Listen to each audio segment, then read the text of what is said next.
Okay. So, welcome po mga masters sa ating session 1 po to, no, ng ating April 2026 Registered Master Electrician Examination Review Series. No? Sa session na ito ay pag-uusapan po natin yung mga exam tips, application requirements, and coverage po ng exam. Kasama na po yun po yung date, no, ng exam. Okay? So, ang ating pag-uusapan ngayon is kung ano yung scope of work ng RME, qualifications ng mga mag-a-apply for RME exam, documentary requirements, no, for the exam application, procedure, no, especially po dun sa online application, examination venues, scope of examination, passing rate, and mga tips on passing the exam. At meron din po tayong mga frequently asked questions po na atin pong sasagutin. No, ukol po doon sa exam at exam application ng RME. Okay? So let's start with the scope of work. So according to RA 7920, so ang field of practice ng master electrician is includes the installation, no? The installation of wiring, operation, maintenance, and repair of electrical machinery, equipment, and devices, no, in residential, commercial, institutional, commercial, and industrial buildings, no, pwede na sa power plant, substation, watercrafts, electric locomotives, and the like, no, provided, no, ito yung condition that the installation or the machinery is rated in excess, no, of 500 volts or 500 kilovolts amperes or in excess of 600 volts, so the work shall be under the supervision of a PEE or a professional electrical engineer or registered electrical engineer. So, ibig sabihin ito. So, ang scope ng RME o Registered Master Electrician is hanggang 500 kVA lang po or 600 volts. No? Pag lumagpas na doon, so kailangan na meron na tayong PEE or REE na nagpagsusupervise sa ating RME. Okay? So, qualifications ng applicant. So, any person, no? According to RA 720, ito po yung law ng electrical engineering law, no? So, ang mga requirements, no, sa mga mag-a-apply for the exam, so dapat he is a citizen of the Philippines, at least 18 years of age, so with good moral reputation, with high moral values, and has not been finally convicted by the court of an offense involving moral turpitude, no? So, yung technical background naman, no, yung sa pag-aaral at yung sa experience, so if you completed at least 3 years of 5-year Bachelor of Engineering course or any aligned 3-year o 3-year program po or 3-year course sa Electrical Engineering Technology or Electrical Technology, no, na mula sa school po na recognized na the Republic of the Philippines, ang kailangan lang po is 1-year practice. Okay? Kapag graduate po naman po kayo ng 2 years electrician course, so 2 years po na experience. Kapag 1 year, no, electrical engineering, electrician's course pala, so 3 years, no, na experience. At kapag high school graduate lang o yung course na natapos yung is not related to electrical, so 5 years na experience. Okay, so documentary requirements po ng ating sa pag-apply na exam. So this is the documentary requirements according to the yung resolution number 9 of the series of 2022. So the new documentary requirements for the first timer, no, magte-take ng RME board exam for the first time. So we have here the PSA na birth certificate. So if you are a married na female, so PSA na marriage contract, TOR, no, or transcript of records, so doon sa mga nakatungtong ng college. If your school is a private school, so dapat meron kang SO number, kasi yung mga TOR na walang SO number, yun yung mga government colleges, no, and schools. Okay, then if high school graduate naman, so dapat meron kang diploma, no, yung high school diploma.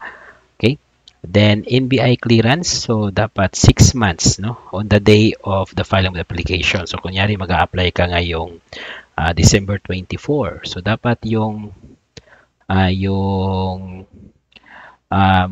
NBI clearance mo ay kinuha mo, no, not later dyan June 24, no, 6 months. Then certificate of employment, no, so ang mapapirma nito either the employer, your project engineer, your HR. So ito, no, kapag 3 years yung course mo na related sa electrical, 1 year, 2 year yung course, electrician course, 2 years din yung dapat nakalagay sa employment, so 1 year, so 3 years yung nakalagay sa employment. Kapag high school graduate naman or any courses na related to electrical, 5 years yung nakalagay na experience sa employment. Then certificate, no? Specific record to include but not limited to the following. So dito yung medyo mahirap na kunin na requirements. So TESDA certification. So either of these, no? In situ sa EIM, Electrical Installation and Maintenance. In situ sa Electrical Power Distribution and Line Construction. NC3 sa Electrical Installation and Maintenance. Or NC3 sa Electrical Power Distribution, Operation and Maintenance. So kahit alin po dito, no?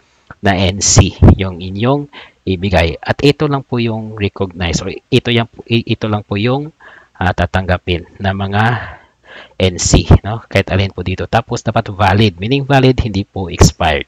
Okay, hindi po expired at the date of the application. So kunyari mag-a-apply kayo ng June 24, tapos December 24, tapos mag-expire ang yung NC ng December 23. So hindi niyo po pwedeng gamitin yung NC na yon, no? Then, apprenticeship affidavit issued by instructor, trainer, supervisors who are registered electrical practitioners themselves as validated by the and concurred by the AIPO or Accredited Integrated Professional Organization. So dito medyo madami-dami ang documentary requirements na kailangan dito, no? So isahin po natin yung mga requirements, okay? So ito yung certificate of experience, no? Kasama po sa requirements dito po sa ating letter B, no? Yan. So dito, so itong to the board of electrical engineering. So pangalan niyo po dito, tapos name ng company. So ito yung from to, so kung kailan ka nagsimula, last day nyo ng trabaho, or present if you are still employed on that position held, tapos ano yung specific na trabaho nyo, no? Tapos dito ang pipirma yung electrical engineer, REE or PEE or RME na supervisor nyo. Ilalagay niya ito yung kanyang ID number at kung kailan yun in-issue. Tapos pirma din niya, no? Tapos ito naman is panonotarize sa isang abogado. Okay? So ang kopya po nito, yung link po ng copy na ito po is ilalagay ko po sa description ng video na ito. Okay, next will be ito NC2, no? So ito po yung example ng NC2, kasama po to sa requirements, no? So magi-issue po dito is TESDA. So dapat papasa pa po kayo ng National Competency Assessment, no? Pwede NC2, NC3, NC3 sa EIM or sa Electrical Power and Distribution, no? Next is the letter of intent to certify. So ang magbibigay po dito is yung supervisor niyo, no? Supervisor niyo na isang REE, RME or PEE. So ito po niya ay isi-send po niya ito ng letter to intent to certify sa president po ng IEE or the Institute of Integrated Electrical Engineers of the Philippines. So kapag siya po isang license, so he is part po ng IIEE. So kaya alam po niya yung process kung paano po to isi-send, no? Kasi ito kasama din po to sa isa-submit. So if kunyari yung supervisor niya yung paperma, so dapat manghingi ka sa kanya ng ganito na document, no? Tapos ito naman, no, certificate of experience, so katulad to ng certificate of experience kanina, but this is ang format ito is para po sa IIEE. So isasama din po to sa isa-submit. So ang i-fill up pa rin po dito is yun pong yung supervisor niyo na PEE, REE or RME. Tapos ito yung certification, so kasama din po to sa isa-submit nyo. Hihingi nyo po doon po sa paperma ng inyong certificate of experience. So ito po, no? So valid po to kasi may itong control number. So nakalagay po lahat ng details. Inano ko lang po kasi for privacy purposes, no? So ito po ang isa-submit nyo din po to kasama ng kanyang yung kanyang certificate, no? So yan. So kapag kapag meron pa pala isa, no? Ito, affidavit of apprenticeship. Na ang pipirma pa rin po dito is yung pong supervisor na na REE, PEE or RME. So kapag kahit isa dito ay wala, so it will be part, no? Or magiging rason kaya hindi po kayo magiging qualified to take the RME exam, no? Okay. So proceed po tayo. So the exam for this April will be on April 23, 2026. So magsisimula po yung application will be January 21. Deadline will be March 23. So 5 days after the exam will be the target release, no, of the exam results. So saan po kayo pwede mag-take, no? So dito po yung mga testing centers. So sa NCR, Baguio, Butuan, Cagayan de Oro, Cebu, Davao, Iloilo, Coronadal, Legazpi, Lucena, Pagadian, Pampanga, Rosales, Tacloban, Tugigaraw, at Zamboanga. Yan. So pili lang po dyan kung saan yung mas malapit sa inyo. Okay. Then examination application procedure. So una po is online appointment. So sign into your PRC account. Pag wala po, gawa po kayo, no? Punta na po kayo sa online prc.com or i-search na po dito Liris, no? Search po sa Google Liris at mapupuntahan niyo pa yung mapupuntahan niyo po yung yung ito na site, no? So if naka-sign in na kayo, na-complete yung lahat ng mga details, no? So you just click select transaction ito on the right side. Pagkatapos nyo pong ma-select yan, so click the examination tab. Then choose the name, type, and date and place of the examination. So sa examination tab, pipili po kung ano yung exam na ititikan nyo, no? So that will be registered master electrician. Then click the proceed button. Tapos sa proceed button, meron po kayong lalabas po doon yung date na kung saan pupunta kayo sa PRC office na malapit sa inyo to file your application, no? Kapag hindi okay sa yung date, so you could click the reschedule. Tapos the summary, no? So yung schedule saan na na PRC kayo pupunta for the application, no? Tapos kung magkano yung babayaran, no? Choose payment channel and click submit button. So you could pay via GCash, Paymaya, Land Bank, no? So I don't know if meron pang PRC cashier, but nakadepende din po yan kung saan kayo na PRC office, no? Then review your transaction details and payment summary, then terms and conditions.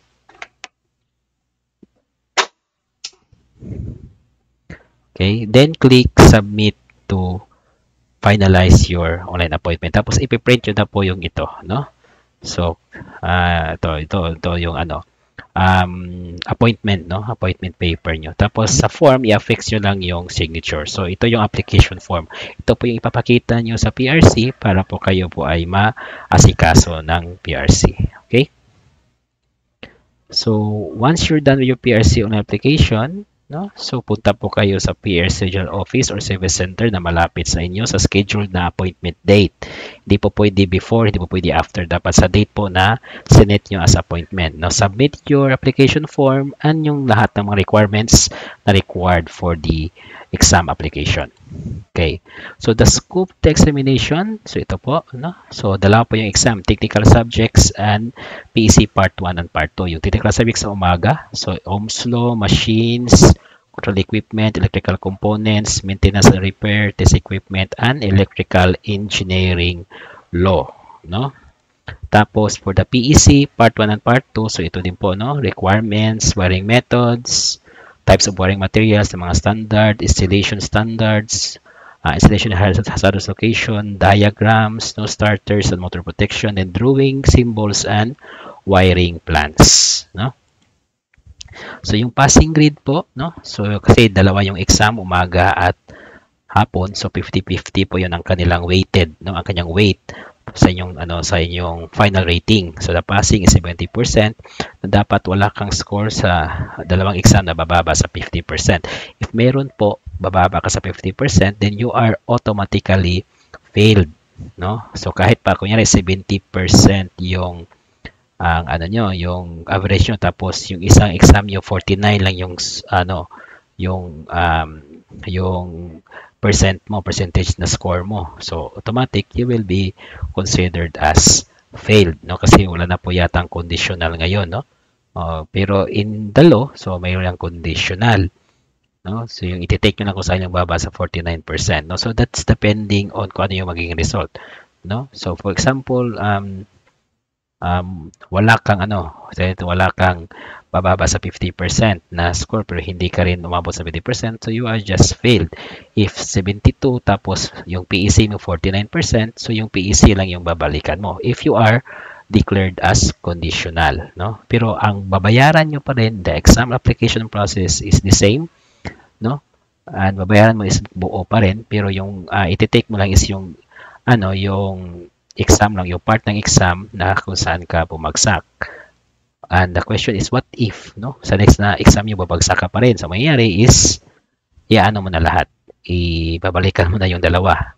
So, how to pass? So, dapat din 70% mo yung makuha na average or 70% yung makuha na percent mo doon po sa exam na iti-take nyo ulit, no?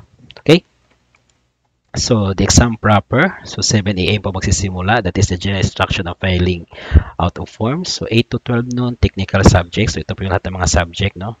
So, that's 50%. So, 8 to 12, 4 hours po yan, multiple choice. 1 to 5 p.m., Philippine Electrical Code Parts 1 and 2. So, ganun pa rin, no? 50%. Ito.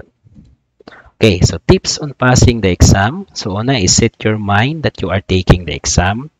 No? So, dapat the mindset, no? The mindset na mag-take kayo ng RME exam, no? Not the mindset na multiple choice lang siguro papasa ako. Just set your mind na magti-take ka ng exam. So, kapag na-set nyo ng mind doon you will have your self-discipline, no? So, discipline yung sarili nyo na titake ako ng exam, kailangan kong mag-review, kailangan kong mag-aral. Then be resourceful in having review materials. So, maraming mga internet materials, no, mga PDF na masa-search sa Google. Sobrang dami ng video sa YouTube, no. So, mostly ng mga videos ko sa channel ito are all about RME. So, meron pa akong mga review videos, no, starting 2021, no, which is all about RME review videos. So, per year po, no, ginagawa ko po to, no. So, you could search that one, watch, no, or you could enroll to if kaya po ng budget, so you could enroll po sa mga review centers. Then, preparation is always the key. So, dapat prepared kayo pag nag-take na exam. So, review and keep on reading, no. So, review, siguro always at least, no, 3 hours per day, no, the minimum to solve problems, read review materials, no? Ganon. Then be confident and optimistic that you will make it. So, a positive mindset will always go a long way, no? So, positive, no? Take ako, kakayanin ko to, yan.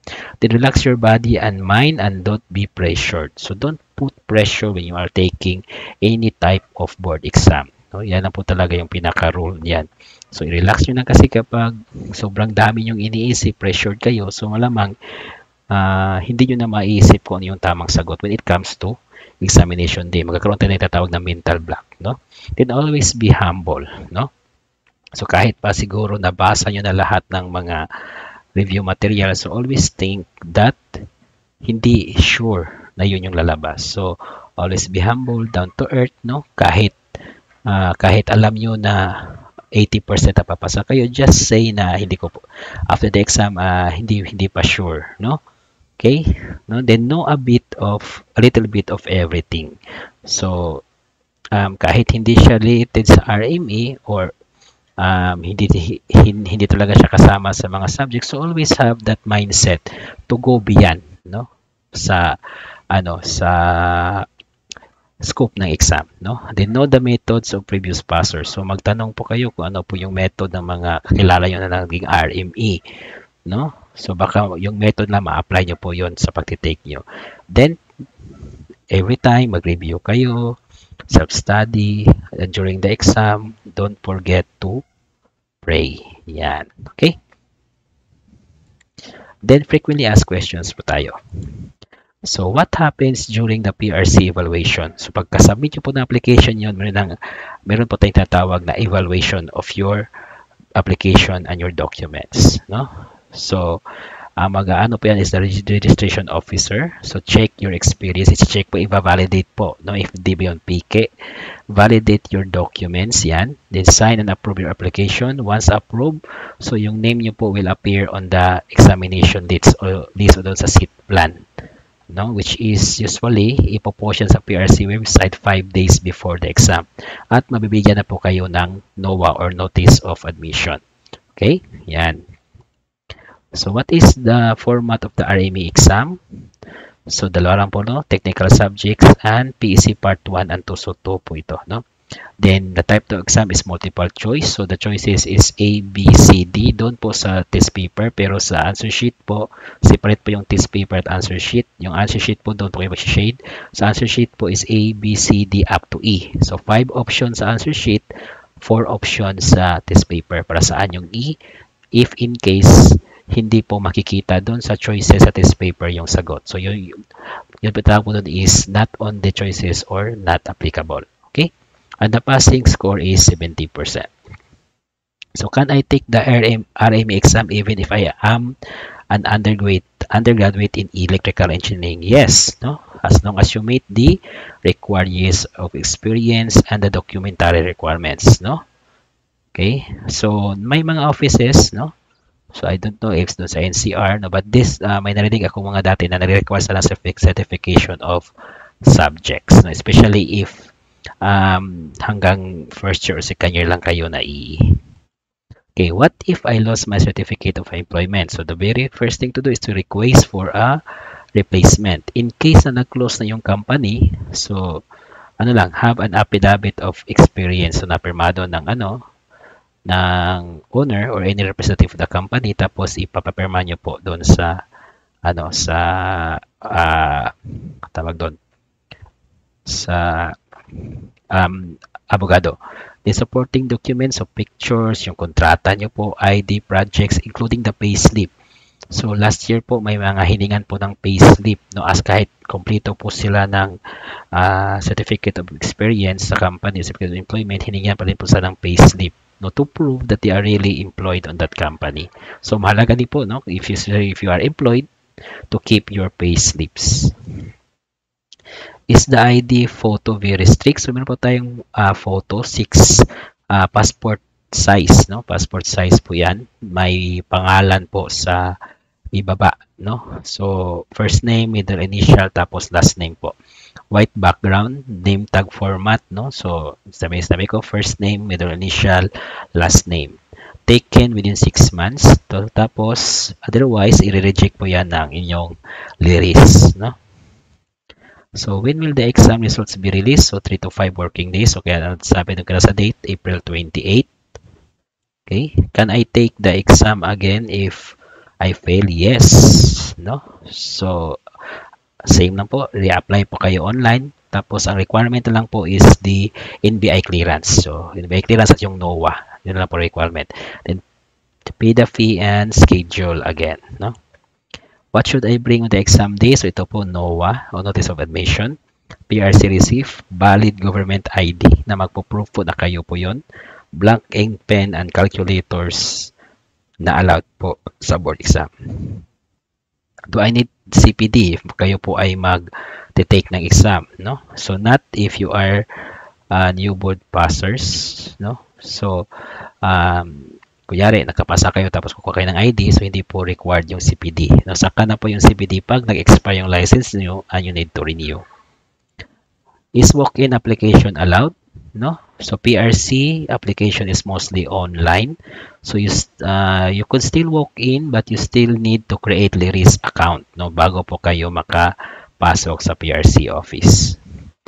Can I change my testing center after submitting? No? Kunyari, ang pinili nyo na testing center is NCR. Yan, no? NCR. Kasi tatatungin kayo during the application, no? Select transaction, tapos examination. So, ano doon, date, examination type, date, tapos testing center or place of examination. Na-select nyo is NCR, tapos nakapag-apply kayo. So, paano nyo i-change? So, babalik po kayo sa PRC, request to change of venue, no?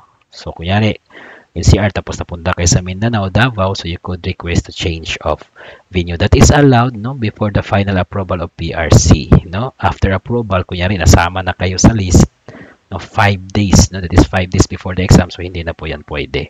So kunyari nag-change kayo as soon as nag-change kayo ng venue or nag-change kayo ng lugar, so go immediately to the nearest PRC. Tapos mag-request po kayo ng inyong change of venue. What is the dress code during the exam? So, colored white polo shirt, long pants, closed shoes, no? T-shirts po are not allowed and shorts. Yan. So, what are the common reasons for application rejection? So, ito, pinaka-common, incorrect ID photo, insufficient years of experience. So, lalo na kapag the PRC could prove no na hindi agaw-agaw lang yung experience nyo, no? Ganon. So, they could reject your application. Then, TOR with a special order, especially for private school. Then, ang COE nyo is not signed by a license. Siguro license siya, pero expire na ang kanyang license. Then, incomplete documents. So, can a licensed engineer but not an engineer take the RMA exam? Yes, no? Mangyari is you fall under the non-degree or unaligned category. So, required experience for that one is 5 years electrical work. So, ito po yon, no? So, kunyari, electrical, technical, vocational. So, ito yung inyong course. So, 1 year, no? So, 1 year. That is the minimum. So, kung 3 years yung course nyo, 2 years, so yun po yung minimum. Yung minimum na years of experience. So, engineer but not electrical engineer. So, ito, no? CE, CE, industrial engineer, chemical engineer. So, 5 years. High school graduate. So, 5 years pa rin. Apprentice, electrician, no? Certified. So, ganun pa rin, 5 years. So, ito po yung mga aligned courses. So, ito yung mga if 3 years yung course nyo na ganito, so 1 year yung kailangan nyo, no? So, aside from electrical engineering. So, industrial technology, major electrical, industrial technology, major electromechanical, and BS in electrical technology. Tapos, Bachelor of Technical Vocational Teacher Education, so in electrical, no, major in electrical. Yan. So, required po yan is 1 year if you completed 3 years or nakagraduate kayo. So, 1 year of experience na po yung kailangan. If vocational courses naman or training, so ito po, no? Okay, so electrical installation maintenance, industrial electricity, building wiring, electromechanical, instrumentation and control servicing, no? So required po niyan is 1 year to 3 years. Saka depende kung gaano po kahaba yung training ninyo, no?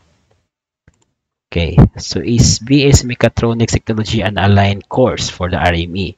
So, ang Mechatronics Technology po, no, kaya special ito kasi last year po may nagtanong po dito, no, sobrang dami po nagtanong is sinatapos ko po Mechatronics Engineer. So, pwede ba akong mag-take? No? So, ito po yung sagot, no? Hybrid field po yung Mechatronics Technology, a combination of electronics, mechanical, and control systems, especially electrical.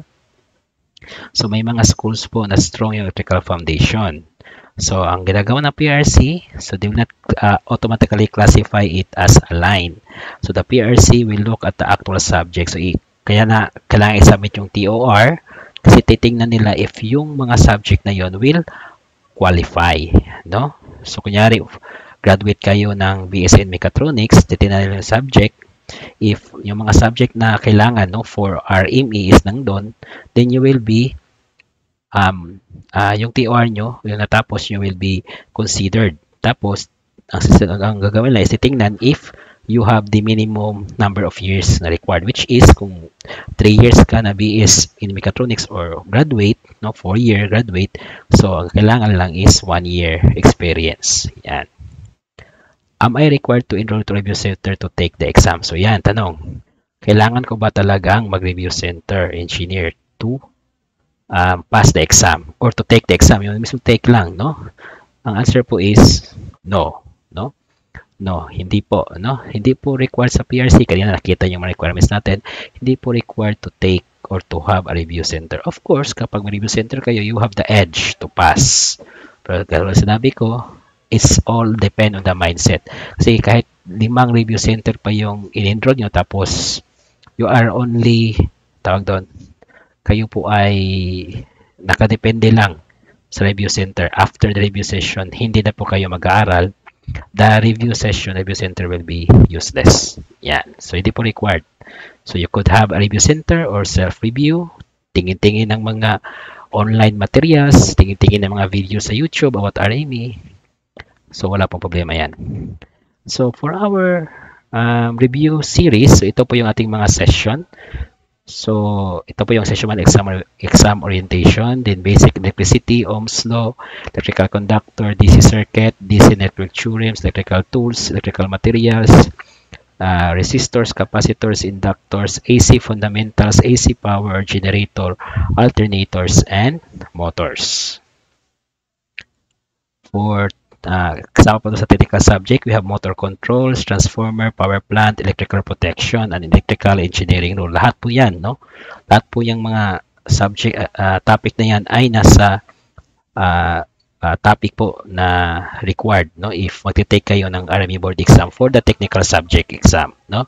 Sa PEC naman, ito po yun, no? We have, ito po yung sa part 1, no? Na PEC, ito po yung sa part 2. So, magkaiba po yung part 1 at part 2. Yan. Okay?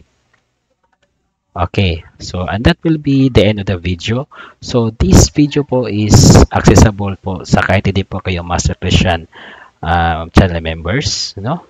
But, ang session 2 po nito at to the next session hanggang session 30, ano ba yung session natin? 34 will now be exclusive to registered Master Christian channel members. So, if gusto nyo pong maka-access po ng session 2 up to session 34, so you could click po the description to join on our channel, Master Electrician po. Only 199 po per month, no? At you could access the video po every Tuesday and Saturday. Mapopost po tayo ng session. Okay? So, if may tanong po kayo, you could leave a comment.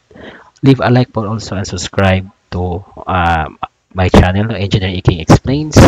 And thank you po, no? Nakaabot po kayo sa pinaka-last part ng ating video. So, thank you for joining. And as always, this is Engineer Iking. Good luck po sa exam and keep on learning.